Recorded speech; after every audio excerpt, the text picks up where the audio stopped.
Davide Brivio trading 2 wheels for 4 and making the rare switch from MotoGP management to Formula 1, we've taken a look at some other uncommon hires made by teams, both from within the sport and outside it. Some worked out very well, others less so.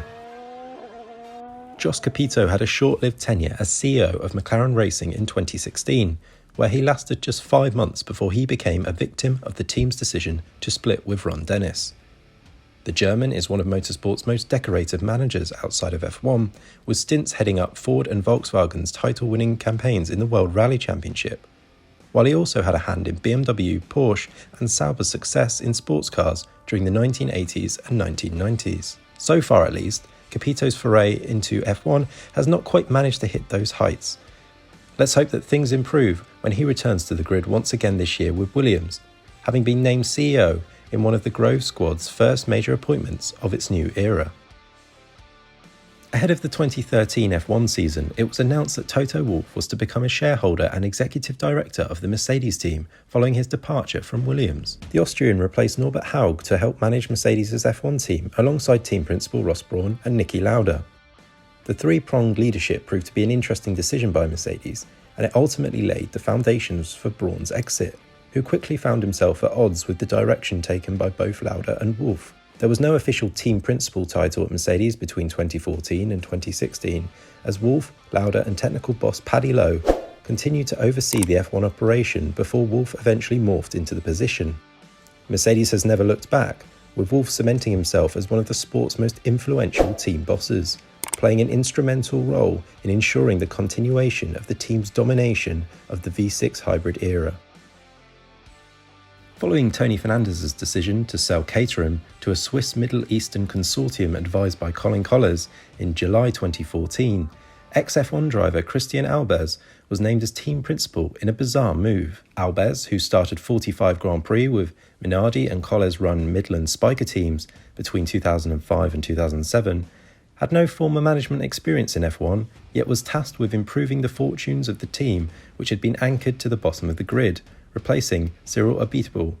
The Dutchman's tenure at the helm of Caterham lasted just 67 days before he resigned for private reasons, bringing to an end a rather unmemorable spell. There would be more abnormal goings-on at Caterham later in the year, when administrator Finbar O'Connell also served as interim team principal as part of a failed bid to save Caterham from its eventual demise. Following the launch of Richard Branson's Virgin Racing team in F1, the group's director of special projects and Virgin Galactic founder Alex Tye was drafted into the role of team principal. Operating within a $40 million budget, around $100 million less than Brawn spent in its championship-winning season the previous year, starting life in F1 was always going to be tough for Virgin. But Tye would not even make the opening race of the team's debut season. Less than a month after being named team principal at Virgin Racing's launch in December 2009, he left the position, saying that he was focused on finding new opportunities and the challenge of starting new ventures.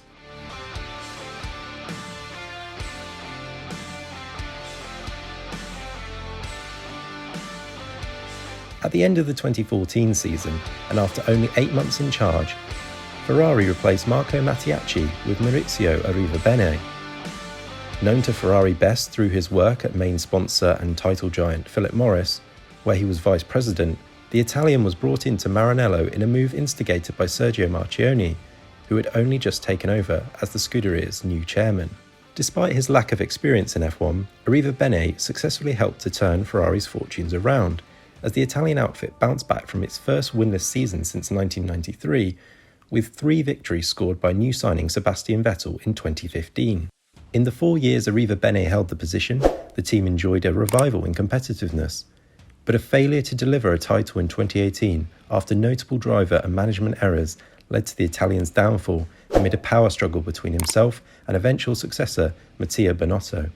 When Eric Boullier left for McLaren, Lotus co-chairman and co-owner Gerard Lopez stepped in to fill the vacated team principal position on the eve of the 2014 season. Lopez, who runs the Genie Capital investment group that owned Lotus, combined his role on the board with being the F1 team principal amid a raft of financial problems that saw the team plunge into £114 million of debt and lose Kimi Raikkonen 2 races before the end of the 2013 season in a dispute over unpaid salary.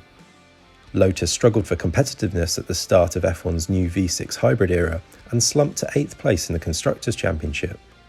A switch to Mercedes engines helped improve the competitive picture for the following year before the team was repurchased by Group Renault, paving the way for an official Renault factory return for 2016 and both Lopez's and Genie and Capito's exit.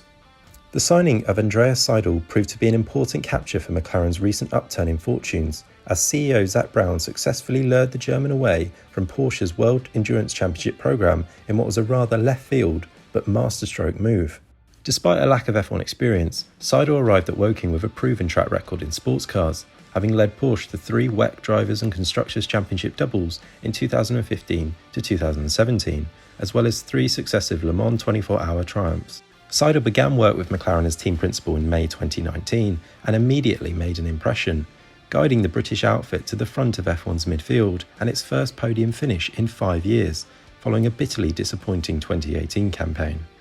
McLaren continued its impressive upward trajectory in 2020 as Seidl oversaw yet more progress, capped off by the team clinching 3rd place in the Constructors' Championship. A slight sidestep as Alain Prost bought a team rather than being hired by it, but the 4-time world champion enjoyed a positive start to life in team management, having purchased the existing Ligier team ahead of the 1997 season to form Prost Grand Prix, overseeing a pair of podium results with Olivier Panis in the first 6 races. However, in 1998, Prost Grand Prix quickly began its decline, with points finishes becoming scarce, and a single further podium at the 1999 European Grand Prix followed by an entirely pointless season in 2000.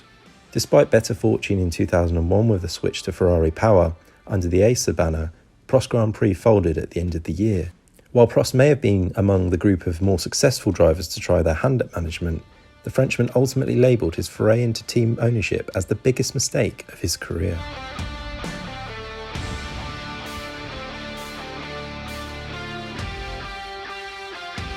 Be sure to let us know of any more unusual personnel hires that you can think of, and don't forget to like and subscribe to Crash F1.